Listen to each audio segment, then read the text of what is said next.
Hello दोस्तों, स्वागत है आपका अपने यूट्यूब चैनल सिविल ज्ञान सिटी में। तो फ्रेंड्स, आपका जनरल साइंस का लूसेंट का ऑब्जेक्टिव क्वेश्चन करा रहे हैं, टॉपिक वाइज सब कवर करेंगे। ठीक है, साइंस में जितना भी पोर्शन है सब कवर करेंगे। 1 से 50 तक 2 पार्ट में करा दिए हैं, और साइंस कितना इंपॉर्टेंट है आप लोग अच्छी तरीके से जानते हैं ये चीज़। ठीक है, तो आइए स्टार्ट करते हैं। सारा चीज़ एक एक क्वेश्चन का एक्सप्लेनेशन बहुत बढ़िया तरीका से बताए हुए हैं। तो आपको वीडियो कैसा लग रहा है जरूर जरूर कमेंट करके बताएं। ठीक है, तो आइए स्टार्ट करते हैं। क्वेश्चन नंबर 51, ये सभी एग्जाम्स में आपको हेल्प करेगा। जैसे कि आप जो भी एग्जाम का तैयारी कर रहे हैं, जैसे सी जेई, बीपीएससी, एई, जितना भी स्टेट का जेई का एग्जाम है, उसमें साइंस का एक अहम रोल है, हम लोग कह सकते हैं। और रेलवे ग्रुप डी वगैरह जितना भी एग्जाम है सब में साइंस पूछता है। आइए स्टार्ट करते हैं। क्वेश्चन नंबर 51 देखिए क्या बोल रहा है। The velocity time graph of a body moving in a straight line is given below. The displacement of the body in 10 second. ठीक है, क्वेश्चन क्या बोल रहा है, 10 सेकेंड में कितना डिस्प्लेसमेंट हो रहा है। यहाँ पे देखिए ग्राफ दिया हुआ है, यहाँ पे वेलोसिटी है और इधर टाइम है। यह टाइम जो है वो सेकेंड में 2 सेकेंड, 4 सेकेंड, 6 सेकेंड, 8 सेकेंड और 10 सेकेंड। इस पूरे के पूरे सेकेंड में कितना डिस्प्लेसमेंट कवर हो रहा है, ये निकालना है आपको। ठीक है, अब देखिए इसको हम लोग कैसे निकालेंगे।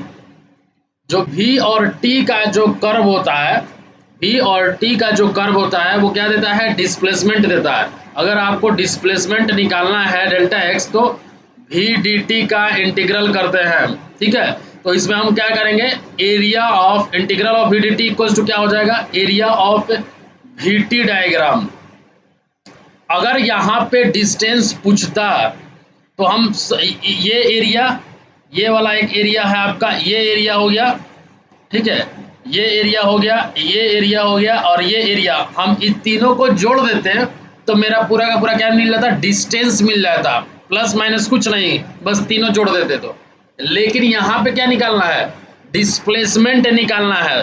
तो हम जोड़ेंगे नहीं, जो ऊपर में रहेगा, मतलब एक ये पॉजिटिव लेते हैं तो ये पॉजिटिव, ये पॉजिटिव, ये निगेटिव करेंगे, ऐसे करेंगे हम। ठीक है, तो आइए हम लोग बनाते हैं डिस्प्लेसमेंट हम कैसे निकालेंगे। ये एक एरिया है, 2 और 3 एरिया है आपका। ठीक है, तो डिस्प्लेसमेंट हम कैसे निकालेंगे, आइए देखिए। यहाँ पे हम कर रहे हैं सोल्यूशन इसका। ठीक है, यहाँ पे कर रहे हैं। तो डिस्प्लेसमेंट निकालने के लिए हम लोग क्या करेंगे, t इक्वल्स टू 0 से लेके t इक्वल्स टू 10 सेकेंड में जितना भी एरिया है साइन के साथ, मतलब पॉजिटिव है तो पॉजिटिव और निगेटिव है तो निगेटिव, उसको हम करेंगे। तो एरिया इक्वल्स टू क्या हो जाएगा, ये ऊपर वाला को हम पॉजिटिव ले लिए, तो ऊपर वाला को पॉजिटिव लिए तो 1/2, ये क्या है, ट्रिंगल है तो हाफ बेस इंटू हाइट हो जाएगा। ठीक है, हाफ बेस इंटू हाइट हो जाएगा। हाइट कितना हो जाएगा, हाइट है आपका 2 है, और बेस कितना है, बेस आपका यहाँ से है 2 से लेके 6 तक है, तो 6 - 2 करिएगा तो 4 इंटू 2 हाइट। ठीक है, ये प्लस में होगा, पॉजिटिव एरिया होगा, माइनस क्या हो जाएगा, माइनस हाफ। ये निगेटिव ले लेते हैं क्योंकि ये नीचे वाले पोर्शन में है, तो हाफ, ये देखिए ये इतना पोर्शन कितना है, ये वाला पोर्शन 2 है तो 2 हो जाएगा।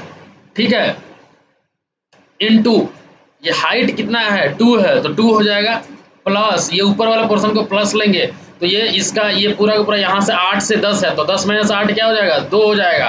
2 और ये कितना है, 1 है तो 2 इंटू 1, अब कितना आ जाएगा, वैल्यू निकालिए। 2 से 2 कैंसिल हो जाएगा, 4 माइनस ये कितना हो जाएगा, 2 + 2 तो कितना हो जाएगा, इसका आंसर क्या आ जाएगा, 4। 4 दिया हुआ है ऑप्शन में, 4 दिया हुआ है आपका ऑप्शन में, तो इसका आंसर ये हो जाएगा। ठीक है, क्लियर है, क्लियर है कि नहीं सभी चीज़ों, सभी लोगों को क्लियर है कि नहीं सभी लोगों का। ठीक है, आते हैं नेक्स्ट क्वेश्चन में। नेक्स्ट क्वेश्चन में आते हैं 51, क्वेश्चन नंबर 50, क्वेश्चन नंबर 52 देखिए। क्वेश्चन नंबर 52 क्या बोल रहा है, a bus covers the first half of a certain distance with a speed v1 and the second half the speed v2, the average speed during the whole journey। ठीक है, average speed निकालना है आपको। यहाँ पे देखिए क्वेश्चन क्या बोल रहा है, यहाँ पे समझिए क्वेश्चन। ए बस cover the first half of a certain distance with a speed v1। First half, suppose that ये हाफ हो गया डिस्टेंस, ये v1 हो गया, और सेकेंड हाफ v2 से हो गया। तो इसका एवरेज स्पीड निकालना है। तो एवरेज स्पीड का फॉर्मूला होता है, एवरेज स्पीड का फॉर्मूला होता है total distance upon total time, total distance upon time. तो टोटल डिस्टेंस कितना हो जाएगा, सपोज दैट हम x पूरा डिस्टेंस ले लेते हैं, तो x डिवाइडेड बाई टाइम कितना हो जाएगा। देखिए इस पोर्शन का, हाफ पोर्शन का अगर टाइम निकाले तो ये इसका जो डिस्टेंस है वो x/2 है, क्योंकि हाफ बोल रहा है, उसमें वेलोसिटी कितना है, v1 है। तो आपको पता है कि time equals to distance by velocity होगा। तो यहाँ पे x/2 v1 हो जाएगा प्लस x/2 v2 हो जाएगा। अब आप इससे यहाँ से एलसीएम लेके इसको सिंप्लीफाई करिएगा तो ये x कैंसिल हो जाएगा। आपका आंसर आ जाएगा 2v1 v2 divided by v1 plus v2। किस में दिया हुआ है, 2v1 v2 divided by v1 plus v2। ये आपका डी आंसर दिया हुआ है, तो इसका आंसर हो जाएगा डी। ठीक है, क्लियर है। आते हैं नेक्स्ट क्वेश्चन में, क्वेश्चन नंबर 53। देखिए, a bus travels from a certain time, a bus travels for a certain time, its speed during the first half is v1 and that during the second half is v2, then the average speed during the whole journey। ठीक है, अब देखिए यहाँ पे बस travels for a certain time is it's a speed during the first half time is, time का भी यहाँ पे दे दिया, मतलब अगर पूरा टाइम t लग रहा है तो हाफ टाइम में v1 स्पीड है, दूसरा हाफ टाइम में v2 स्पीड है। अब यहाँ पे निकालना है एवरेज स्पीड निकालना है। ठीक है, अब देखिए एवरेज स्पीड निकालने के लिए आपको एक ही फॉर्मूला पता है कि total distance divided by total time होता है। Total distance divided by total time, तो टोटल डिस्टेंस क्या हो जाएगा, टोटल डिस्टेंस पे आप निकाल लीजिए। अब यहाँ पे डिस्टेंस नहीं दिया हुआ है तो आप कैसे निकालिएगा, S equals to V T होता है।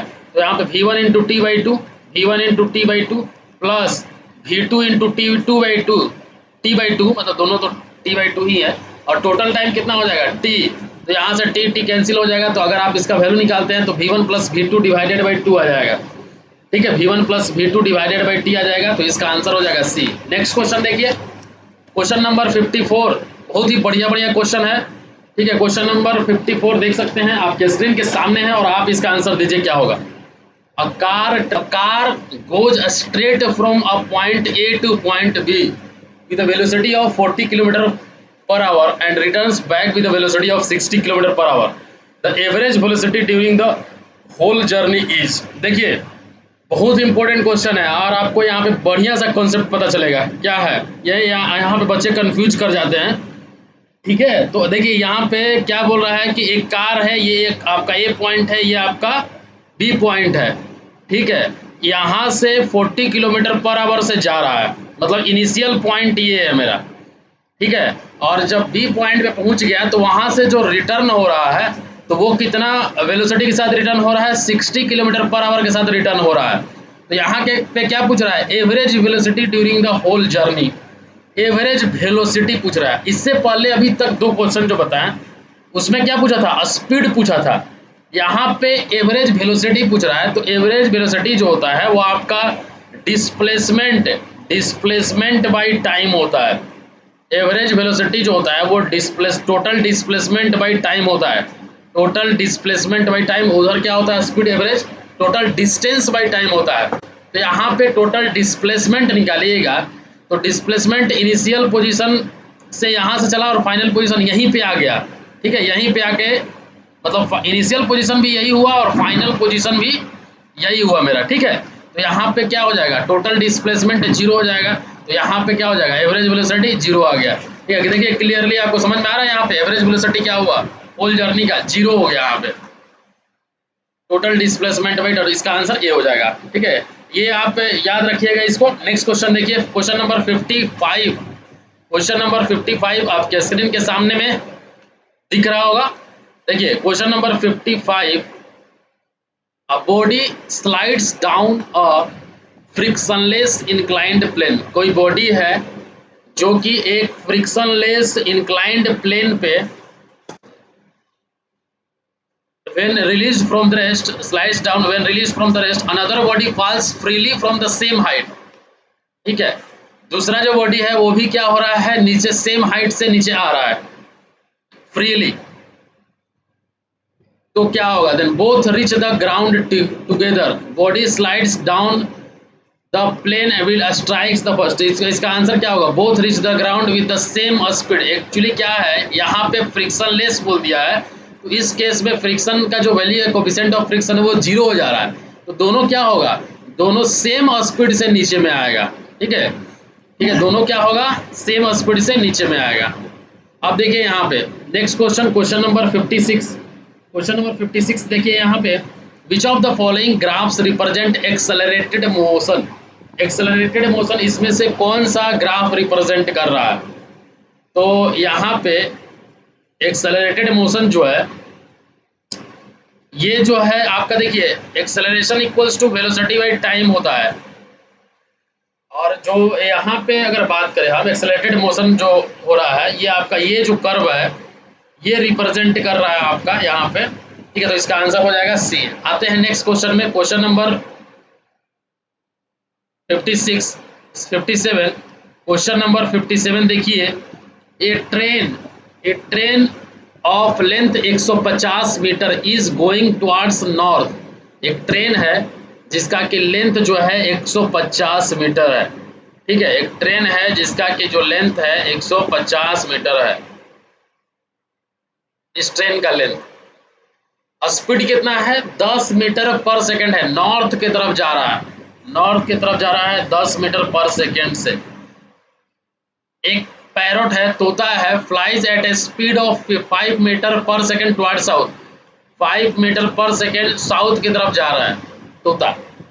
पैरेलल टू रेलवे ट्रैक, ये आपका रेल ट्रैक हो गया, रेल ट्रैक पे ही तो गाड़ी चलेगा, rail track parallel to rail track. The time taken by the parrot to cross the train. अच्छा, इस पैरोट को ये पूरा का पूरा जो ट्रेन पास करने के लिए कितना टाइम लगेगा। ठीक है, अब यहाँ पे हो क्या रहा है, आपको यहाँ पे रिलेटिव वेलोसिटी का कंसेप्ट लगाना पड़ेगा। तो रिलेटिव वेलोसिटी क्या हो जाएगा आपका, दोनों अपोजिट है, तो 10 माइनस ऑफ -5, तो यहाँ पे कितना आ जाएगा, 15 आ जाएगा। तो t इक्वल्स टू क्या आ जाएगा, s/v होगा।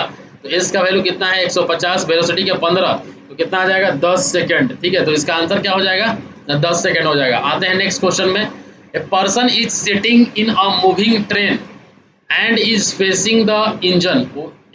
एक आदमी है जो कि ट्रेन में बैठा हुआ है और वो इंजन की तरफ है। He tosses up a coin and coin falls behind him.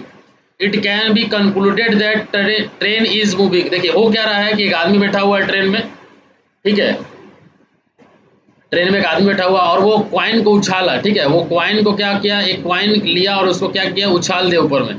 ठीक है, क्या हुआ कि वो इंजन की तरफ है, तो जो कॉइन है वो उसके पीछे आके गिरा। इससे ये पता चल रहा है, इससे ये पता चल रहा है कि जो आपका ट्रेन है वो आगे की तरफ मूव कर रहा है और स्पीड गेन कर रहा है। तभी जाके जो ट्रेन है, जो जैसे ही जो जिस पोजीशन से वो गिराया, अब वो जो ट्रेन है उस पोजीशन से नहीं रहा, वो आगे रह गया, तो जो आपका सिक्का है वो पीछे आके गिर गया। ठीक है, तो यहाँ पे फॉरवर्ड होगा और गेनिंग स्पीड होगा इसका आंसर। नेक्स्ट क्वेश्चन देखिए, a boy is dropped from an aeroplane flying horizontally at a constant speed neglecting the air resistance. Where will the aeroplane be when the bag reaches the ground? ठीक है, तो अब यहाँ पे देखिए question क्या बोल रहा है, इसमें क्या बोल, डायरेक्टली अबव द बैग, ठीक है, ahead of the bag, behind the bag और डाटा इज नॉट सफिशिएंट। ठीक है, तो आपका एयर रेजिस्टेंस यहाँ पे काम नहीं कर रहा। अगर एयर रेजिस्टेंस काम करता तो आपका जो ये बॉय है वो पहले पहुंच जाता, लेकिन अगर एयर रेजिस्टेंस यहाँ पे वर्क नहीं कर रहा है तो दोनों क्या होगा, डायरेक्टली अबव द बैग, उसी पे जाके ये गिरेगा। ठीक है, तो इसका आंसर ये हो जाएगा। आते हैं नेक्स्ट क्वेश्चन में, a body rolling freely on the surface of the earth eventually comes to rest because.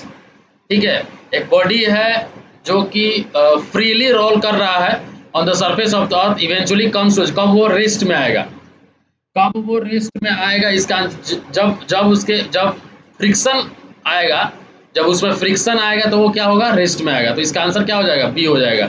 ठीक है, नेक्स्ट क्वेश्चन देखते हैं, क्वेश्चन नंबर 61। क्वेश्चन नंबर 61 में क्या बोल रहा है, the equation v² = u² + 2as where the symbols have their usual meanings follows from.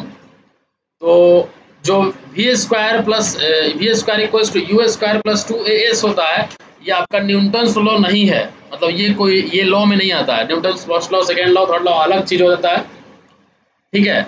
ये न्यूटन्स लॉ में नहीं आता है। न्यूटन्स फर्स्ट लॉ क्या बोलता है कि कोई भी बॉडी अगर रेस्ट में है तो वो रेस्ट में रहेगा जब तक उस पर कोई बाह्य बल कार्य न करे, ठीक है। तो वो न्यूटन्स फर्स्ट लॉ हो जाता है। सेकेंड जो होता है, सेकेंड लॉ से न्यूटन का जो इक्वेशन होता है F इक्वल्स टू m में ये मिलता है। और थर्ड लॉ एक्शन और रिएक्शन का विपरीत प्रक्रिया होता है, ये आपका थर्ड लॉ होता है। तो यहाँ पे इसका आंसर क्या हो जाएगा, नन ऑफ दीज हो जाएगा, इससे कोई रिलेशन नहीं है न्यूटन्स लॉ का। नेक्स्ट क्वेश्चन, क्वेश्चन नंबर 62 देखिए। ए man is on a frictionless horizontal plane. It is possible for him to get off the plane by, ठीक है। तो एक आदमी है जो कि फ्रिक्शनलेस हॉरिजॉन्टल प्लेन पे है, मतलब जहां वहां पे फ्रिक्शन क्या है, वो जीरो है। तो ऐसा पॉसिबल है कि वो वहां से हट जाए। ये किसके वजह से होगा, तो स्पिटिंग और स्नीजिंग, ये इसका आंसर हो जाएगा, ठीक है। स्पिटिंग और स्नीजिंग हो जाएगा। आते हैं नेक्स्ट क्वेश्चन में। A man is at rest in the middle of horizontal plane of perfectly smooth ice, he can more himself to the shore by making use of Newton's, ठीक है। तो एक आदमी है जो कि रेस्ट में है और हॉरिजॉन्टल प्लेन पे है, ठीक है। तो ये क्या होगा, ये यहाँ पे जो लॉ वर्क कर रहा है वो थर्ड लॉ हो रहा है, क्योंकि एक्शन और के रिएक्शन प्रक्रिया हो रहा है, एक्शन हो रहा है तो उसके विपरीत प्रक्रिया हो रहा है, तो इसलिए यहाँ पे थर्ड लॉ इसका आंसर हो जाएगा। आते हैं नेक्स्ट क्वेश्चन में। क्वेश्चन नंबर देखिए यहाँ पे, क्वेश्चन नंबर 64। क्वेश्चन नंबर 64 देखिए। एक मंकी है, sits on the plane of a spring scale kept in an elevator, उसको एलिवेटर में रख दिया गया है, ठीक है। The reading of the spring scale will be maximum when the elevator accelerated upwards, ठीक है। अगर वो ऊपर की तरफ एक्सेलरेट होगा तो अभी क्या होगा, मैक्सिमम रीडिंग आएगा उसमें। नेक्स्ट क्वेश्चन देखिए, question number 65। assertion A table cloth can be pulled from a table without dislodging the dishes. To every action there is an equal and opposite reaction of this statement. assertion दिया हुआ है, reason दिया हुआ है, ठीक है।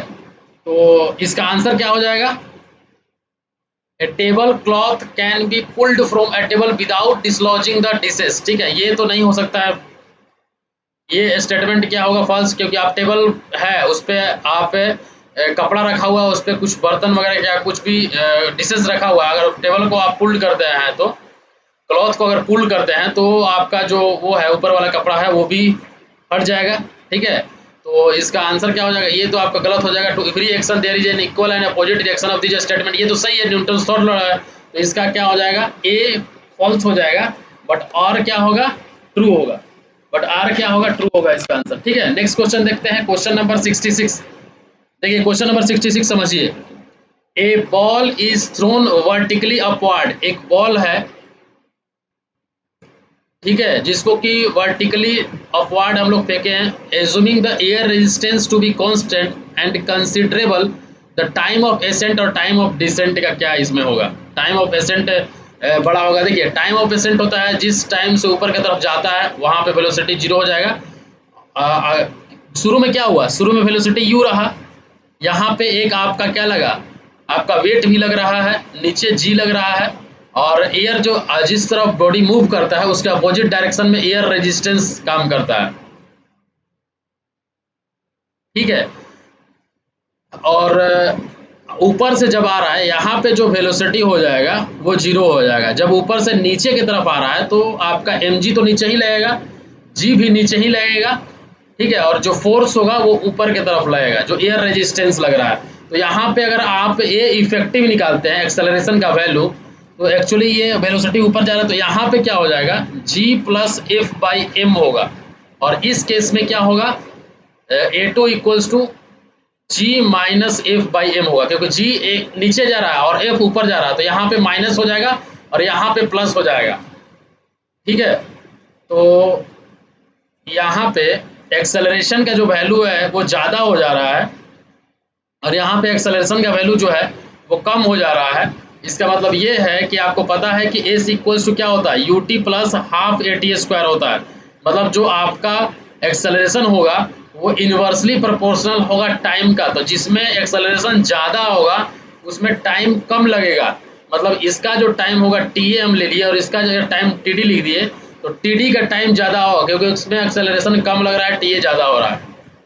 ठीक है, समझ में आ रहा है। यहाँ पे देखिए हुआ क्या कि कोई भी एक बॉल है उसको आप ऊपर की तरफ वर्टिकली फेंके, तो वेलोसिटी यू के साथ गया ऊपर में, उसके उसमें वेट लगा mg, क्योंकि कोई भी अगर बॉडी है तो उसमें mg लगता ही लगता है, मतलब वेट नीचे की तरफ लगेगा ही लगेगा।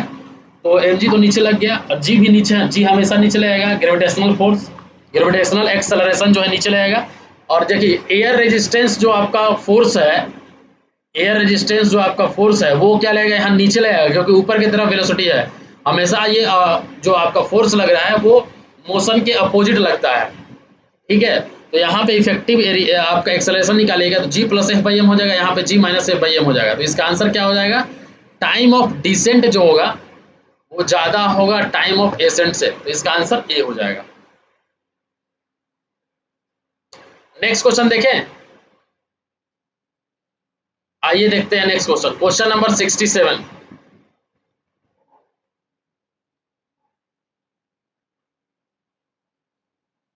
A person stands at the middle point of wooden ladder. A person stands on the middle point of wooden ladder. ठीक है, which starts slipping between a vertical wall and the floor of the room while continuing to remain in a vertical plane. The path traced by a person standing at the middle point of the slipping ladder is। ठीक है, अब यहाँ पे question समझिए आप। एक आदमी है जो कि एक मिडिल पॉइंट वुडन लेडर के मिडिल पॉइंट में है, which start sleeping between the vertical wall and the floor of the room while continuing to remain in a vertical plane. The path traced by a person standing at the point of sleeping ladder। कौन से path में ये जो है वो नीचे आ रहा है। तो इसका देखिए, इसको समझने के लिए हम एक डायग्राम लेते हैं। यहाँ पे इसका डायग्राम बनाते हैं। ये आपका क्या है, सीढ़ी है। ठीक है, ये आपका जो ये ए पॉइंट हो गया, ये बी पॉइंट है। यहाँ पे डिस्टेंस 0 ए होगा, यहाँ पे 0 बी है और ये बीच में है, जो आदमी है बीच में है उसका हम एच और के मान लिए। ठीक है, सपोज जो आपका सीढ़ी का लंबाई है, लेंथ है, वो कितना है, एल है। तो एल इक्वल्स टू क्या हो जाएगा, ए बी हो जाएगा सीढ़ी का लंबाई। अब एल स्क्वायर इक्वल्स टू क्या होगा, ए स्क्वायर प्लस बी स्क्वायर होगा। इसको हम इक्वेशन 1 मान लिए। ठीक है, एच इक्वल्स टू क्या होगा, एक्चुअली ये बीच में है। ठीक है, तो ये एक्स है एच और ये वाई है। एक्स क्या होगा, यहाँ से लेके यहाँ तक का पॉइंट होगा, ये यहाँ से लेके यहाँ तक का पॉइंट होगा। तो हम इसको एच को क्या लिख सकते हैं, ए प्लस 0 डिवाइडेड बाई 2। मतलब हम क्या लिख सकते हैं, ए इक्वल्स टू 2h लिख सकते हैं। और हम यहाँ पे k इक्वल्स टू क्या लिख सकते हैं, b प्लस 0 डिवाइडेड बाई 2। मतलब यहाँ पे हम b इक्वल्स टू 2k लिख सकते हैं। अब यहाँ इस इक्वेशन में आप डालिए l square equals to a square के जगह पे 2h का स्क्वायर, बी स्क्वायर के जगह पे 2k का स्क्वायर। ठीक है, तो 4h square plus 4k square और यहाँ से एल स्क्वायर हो जाएगा। तो l square divided by 4 equals to b square plus k square. तो यहाँ से x square plus y square equals to l square divided by 4 आ जाएगा। ठीक है, ये आपका किसका इक्वेशन है, ये किसका इक्वेशन है, ये आपका सर्किल का इक्वेशन है। तो इसका क्या हो जाएगा, सर्कुलर पाथ में हो जाएगा। इसका जो आंसर हो जाएगा सर्कुलर पाथ हो जाएगा। ठीक है, इसका आंसर क्या हो जाएगा, सर्कुलर पाथ हो जाएगा। आते हैं नेक्स्ट क्वेश्चन देखिए 68, क्वेश्चन नंबर 68 देखिए। A man in a train moving with a constant velocity drops a ball on the platform. The path of the ball as seen by an observer standing on the platform is। ठीक है, मतलब देखिए यहाँ पे हो क्या रहा है, आप ट्रेन में बैठे हुए हैं और वहाँ ट्रेन में बैठ के जो आपका ट्रेन मूव कर रहा है वो कांस्टेंट वेलोसिटी के साथ मूव कर रहा है। अब क्या बोल रहा है कि एक गेंद है आपके पास, एक बॉल है। आप उस बॉल को जैसे ही स्टेशन आया, प्लेटफॉर्म आया, स्टेशन आया, आप उस बॉल को फेंक दिए। ठीक है, तो जैसे ही आप उस बॉल को फेंकें तो आप एक आदमी जो है आपके जो फ्रेंड हैं वो आपके प्लेटफॉर्म पे बैठे हुए हैं, तो वो उस बॉल को जब जैसे ही उस ट्रेन से आया उसको किस तरह से ऑब्जर्व करेंगे, उसमें मतलब उनको क्या लगेगा कि स्ट्रेट लाइन में आया कि सर्किल में आया कि पाराबोला में आया, ये आपको आंसर देना है। ठीक है, तो ऑब्वियस है कि सर्किल में नहीं आएगा, क्योंकि बॉल आप गिराइएगा तो कुछ ना कुछ ऐसे मतलब उसका जो आपका एक पाराबोला ऐसे इस तरह का आएगा, एक पाराबोला कंस्ट्रक्ट होगा वहाँ पे। ठीक है, एक पाराबोला बनेगा, तो यहाँ पे इसका आंसर क्या हो जाएगा, पाराबोला हो जाएगा। ठीक है, आते हैं नेक्स्ट क्वेश्चन में। टू मासेस, ठीक है, two masses each equal to m are attached to one another by a massless string passing over a smooth pulley by the tension in the spring। ठीक है, तो tension in the spring, spring में tension कितना होगा। ठीक है, आपको यहाँ पे क्या बताना है कि स्प्रिंग में टेंशन कितना होगा। Equal to m are attached, वो एक पुली से, दोनों एक पुली से अटैच्ड है, ये एम है और ये भी क्या है, एम है। ठीक है, तो टेंशन क्या हो जाएगा आपका यहाँ पे टेंशन लग रहा है, यहाँ पे भी टेंशन लग रहा है, तो T equals to M g directly, T equals to क्या हो जाएगा, एम जी हो जाएगा डायरेक्टली। तो ये कहाँ, यहाँ पे आंसर क्या आ जाएगा, एम जी आ जाएगा। ठीक है, सिंपल और सीधा फ्री बॉडी डायग्राम आप इस मास का बनाइएगा तो टी दोनों में सेम टेंशन लगेगा, क्योंकि दोनों का मास सेम है और सेम पुली से अटैच्ड है, तो यहाँ पे T equals to M G आ जाएगा। नेक्स्ट क्वेश्चन देखिए, क्वेश्चन नंबर 70। एक कार एक्सेलरेट्स फ्रॉम रेस्ट, मतलब एक कार है जो एक्सेलरेट हो रहा है रेस्ट से, मतलब वेलोसिटी जो हो जाएगा जीरो हो जाएगा, initial velocity with acceleration equals to 1.2 metre per second square. A bus moves with a constant velocity of 12 metre per second in a parallel lane, मतलब साथ ही साथ बस भी चल रहा है। How long does the car take from its start to meet the bus. ठीक है, आप देखिए यहाँ पे जो आपका कार है उसका वेलोसिटी जीरो है, acceleration 1.2 metre per second square है। ठीक है, और क्या बोल रहा है, और एक बस है जिसका constant velocity 12 metre per second है। ठीक है, तो यहाँ पे बस का कितना हो गया, बस का हो जाएगा 12 मीटर पर सेकंड और कार का हो जाएगा आपका acceleration 1.2 metre per second square. तो यहाँ पे अगर हम कार का डिस्टेंस निकालते हैं तो s equals to u t plus half a t square करेंगे। ठीक है, और एक्स के जब हम एक्स रखते हैं यू क्या हो जाएगा, यहाँ पे जीरो हो जाएगा, प्लस हाफ एक्सेलरेशन क्या हो जाएगा 1.2 हो जाएगा इंटू टी स्क्वायर हो जाएगा। ठीक है, और बस के केस में x इक्वल्स टू क्या हो जाएगा, एक्चुअली एक्सेलरेशन नहीं है, कांस्टेंट वेलोसिटी के साथ हो रहा है, एक्सेलरेशन नहीं है, तो डायरेक्टली यहाँ पे वी टी हो जाएगा हाफ ए टी स्क्वायर, ये वाला टर्म जीरो हो जाएगा क्योंकि यहाँ पे एक्सेलरेशन काम नहीं कर रहा है। तो यहाँ पे x इक्वल्स टू क्या हो जाएगा 12 टी हो जाएगा। दोनों का क्या करना है, मैच करना है, इसलिए हम x दोनों का डिस्टेंस यही लिख देंगे। तो 12 टी इक्वल्स टू क्या हो जाएगा, half into 1.2 into T square हो जाएगा। तो टी का वैल्यू यहाँ से अगर आप निकालते हैं तो 20 सेकेंड आता है। टी का वैल्यू अगर आप यहाँ से निकालते हैं तो क्या आ जाएगा, 20 सेकेंड आ जाएगा। ठीक है, तो इसका आंसर क्या हो जाएगा, 20 सेकेंड आ जाएगा, तो इसका आंसर 20 सेकेंड आ जाएगा। नेक्स्ट क्वेश्चन देखिए, a body starting from the rest, a body starting from the rest moves along a straight line with a constant acceleration, which one of the following graphs represent the variation of speed and distance। ठीक है, starting from the rest मतलब u का value क्या हो जाएगा, zero हो जाएगा। We square equals to क्या होता है, u square plus two a s होता है, u का वैल्यू जीरो हो जाएगा और v square equals to zero plus two a s.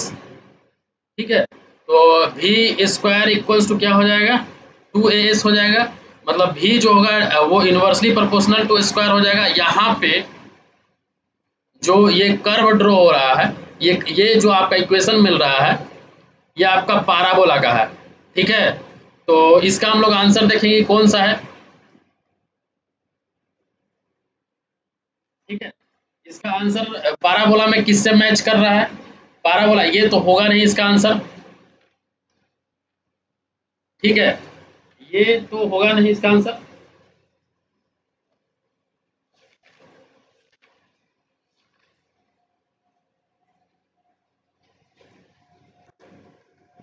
ठीक है, तो इसका आंसर क्या हो जाएगा, ये वाला हो जाएगा। ठीक है, इसका आंसर जो हो जाएगा ये वाला हो जाएगा।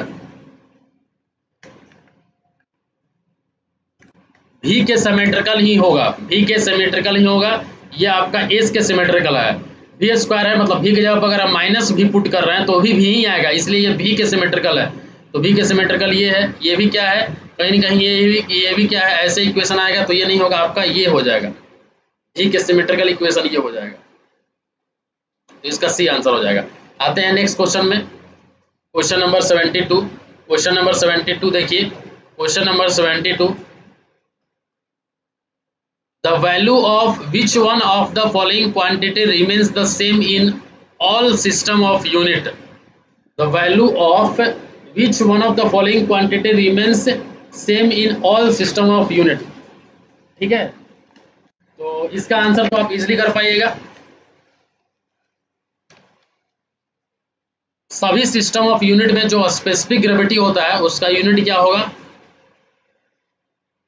सेम होगा। ठीक है, यूनिट उसका, तो इसका आंसर क्या हो जाएगा, बी हो जाएगा। इसका आंसर क्या हो जाएगा, बी हो जाएगा। आते हैं नेक्स्ट क्वेश्चन में, क्वेश्चन नेक्स्ट 73। क्वेश्चन 73 देखिए, two teams are pulling a rope, two teams are pulling a rope with equal and opposite force of 5 kilonewton in a tug of war, so that the condition of equilibrium exists. What will be the tensile force in the rope? ठीक है, दो team है और वो पुल कर रहा है। ठीक है, यहाँ पे जो आपका टेंसाइल फोर्स होगा रोप में वो 5 किलो न्यूटन ही होगा, क्योंकि 5 किलो न्यूटन से कर रहा है। नेक्स्ट क्वेश्चन देखिए, in the system given below the masses are released from the rest. ठीक है, मास जो है वो रेस्ट से रिलीज हो रहा है, मतलब वेलोसिटी जो हो जाएगा जीरो हो जाएगा। What shall be the acceleration of the moving masses. ठीक है, तो देखिए यहाँ पे ये 10 केजी का है, ये 5 केजी का है, तो 10 केजी वाला नीचे आएगा, 5 केजी वाला ऊपर जाएगा। तो ये एक्सेलरेशन यहाँ पे ए लिख लिए, ले लिए। अब इसका हम फ्री बॉडी डायग्राम बनाते हैं। 10 केजी वाला का अगर हम फ्री बॉडी डायग्राम बनाएंगे तो एक तो वेट लगेगा 10 mg होता है ना, ऊपर में क्या लगेगा, टेंशन लगेगा, और नीचे में क्या लगेगा, एक्सेलरेशन लगेगा। तो इसका अगर आप इक्वेशन लिखते हैं तो 10g minus T equals to 10a, ये आपका इक्वेशन 1 हो जाएगा। इसका अगर आप फ्री बॉडी डायग्राम बनाते हैं तो इसका क्या हो जाएगा, 5g, और ऊपर में टेंशन और ऊपर में क्या लगेगा, एक्सेलरेशन लगेगा। तो इसका करिएगा तो t माइनस 5g माइनस 5 है, ये इक्वेशन 2 हो जाएगा। देखिए इसमें हम इधर ले लिए क्योंकि एक्सेलरेशन का डायरेक्शन ऊपर में था, इसलिए उसको ही पॉजिटिव मान लिए। इसमें एक्सेलरेशन का डायरेक्शन नीचे में था, तो इसलिए हम नीचे वाले को पॉजिटिव मान लिए। अब ये दोनों इक्वेशन को आप सोल्व कर लीजिए। 10g minus T equals to 10a और 5g minus T minus 5g, T minus 5g equals to 5a। इस इक्वेशन को अगर आप सॉल्व करते हैं तो आपका क्या आ जाएगा, 5g equals to 5a 15a। ठीक है, a इक्वल्स टू क्या आ जाएगा, g/3 आ जाएगा। ठीक है, तो इसका आंसर क्या हो जाएगा, a इक्वल्स टू g/3 हो जाएगा। ठीक है, आते हैं नेक्स्ट क्वेश्चन में। A block of mass 2m is pulled along a horizontal frictionless surface by a rope of mass m as shown in the figure given. What force is exerted by the rope on the block? ठीक है, एक block है जिसका कि मास 2m है, pulled along a frictionless surface by a rope of mass m as shown in the figure. What force is exerted by the rope on the block? Block जो ये force लगाएगा ये F इक्वल्स टू ma लगाएगा। यहाँ पे कोई friction काम नहीं कर रहा है, इसीलिए जो यहाँ पे फोर्स लगेगा वो क्या हो जाएगा, एफ ही रहेगा। ठीक है, तो इसका आंसर क्या हो जाएगा, क्योंकि फ्रिक्शनलेस है तो यहाँ पे म्यू इक्वल्स टू 0 हो जाएगा। ठीक है, तो एफ ही फोर्स लगेगा, जो एफ लग रहा है वही फोर्स लगेगा। ठीक है, और यहाँ पे कोई फोर्स नहीं लगेगा, जो एफ फोर्स लग रहा है वही फोर्स लगेगा। ठीक है, तो यहाँ पे हम लोग 75 तक ही रखेंगे। एक 51 से 75 25 क्वेश्चन इसमें कर लिए, फिर अब नेक्स्ट में हम लोग 76 से 100 तक करेंगे। ठीक है, तो वीडियो के साथ बने लगे। वीडियो अगर आपको अच्छा लगता है तो जरूर जरूर शेयर कीजिए, लाइक कीजिए। अगर कोई भी अगर आपको डाउट होता है तो जरूर जरूर कमेंट करके बताइए कि आपको कौन से क्वेश्चन में डाउट है, ठीक है। Thank you for watching this video, have a nice day.